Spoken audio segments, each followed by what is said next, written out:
नमस्कार साथियों, अभी हम मौजूद हैं गोपालगंज जिले के बरौली प्रखंड अंतर्गत बरौली नगर परिषद के वार्ड नंबर 25 में। और आपको बता दें कि 2020 में यहां पर बाढ़ आया था। एक तरह से पूरे देश को लॉकडाउन के तहत घर के अंदर बंद रखा गया था और इधर के लोग अपने आप ही बाढ़ के वजह से घरों के अंदर बंद हुआ करते थे।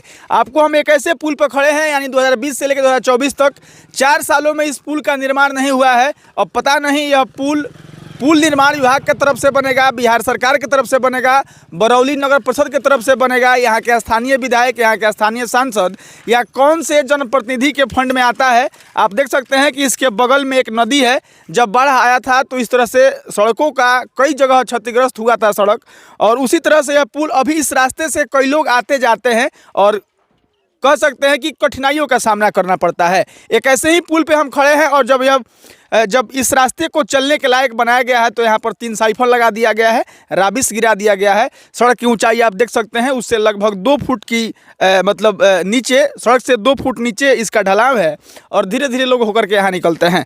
एक चीज़ आपको और दिखाना चाहते हैं कि बगल में रेलवे लाइन है, इधर से होकर ट्रेन जाती है और इसके बगल में वो गाँव है संदली, जिस गाँव में जाने का 5 गो रास्ता है, लेकिन 5 रास्ते में से एक भी ऐसा कोई रास्ता नहीं है जो उस गाँव में अंदर तक जा सके। आज भी उस गांव के लोग जब शादी करके बाहर से आते हैं तो आज के भी डेट में दूल्हा और दुल्हन को अपने घर में पैदल जाना पड़ता है। सड़कों की स्थिति है और इस तरह से यह कोई पहला घटना नहीं है जहां बरौली नगर परिषद क्षेत्र संख्या 25, जहां बरौली नगर परिषद के वार्ड नंबर 25 की यह सड़क है, जहां जिस तरह से क्षतिग्रस्त हुई है और 4 सालों में अगर नहीं बन पाया है।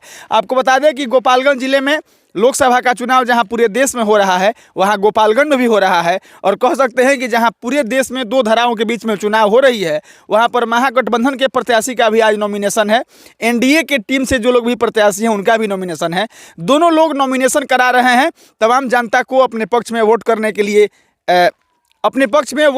लिए अनुरोध कर रहे हैं। लेकिन जहां लोगों की मूलभूत समस्याएं हैं, जहां लोगों की ज़रूरत की जो समस्याएं हैं उसका समाधान नहीं हो पाया है, इसका जीता जागता उदाहरण बरौली नगर परिषद के वार्ड नंबर 25 की सड़क पर देख सकते हैं। एक पीछे हमारे टेम्पू आ रही है, हो सकता है कि वह भी सड़क से होकर के गुजरे। हम चाहेंगे कि एक बार आप दिखा सकते हैं।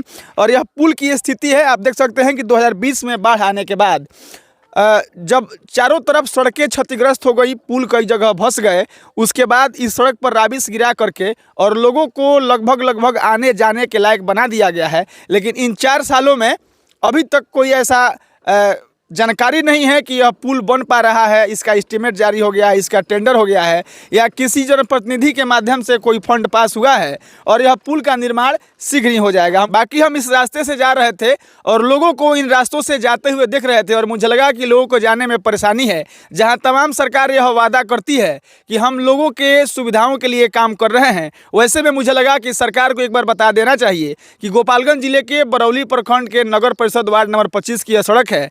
4 साल हुए बाढ़ के आए हुए, बाढ़ में यह पुल क्षतिग्रस्त हुआ था और सड़क खराब हो जाने के बाद इन 4 सालों में किसी भी जनप्रतिनिधि की तरफ से ऐसा कोई इनिशिएटिव लिया गया हो कि यह पुल बन जाए, यह सड़क बन जाए और लोगों के आवागमन का रास्ता सुचारू रूप से फिर से चलने लगे, ऐसा कोई इनिशिएटिव का पता अब तक आपको भी नहीं होगा। बाकी हम इस खबर को, इस पुल को, इस सड़क को और यहाँ के लोगों के समस्याओं को दिखाने का प्रयास किया है।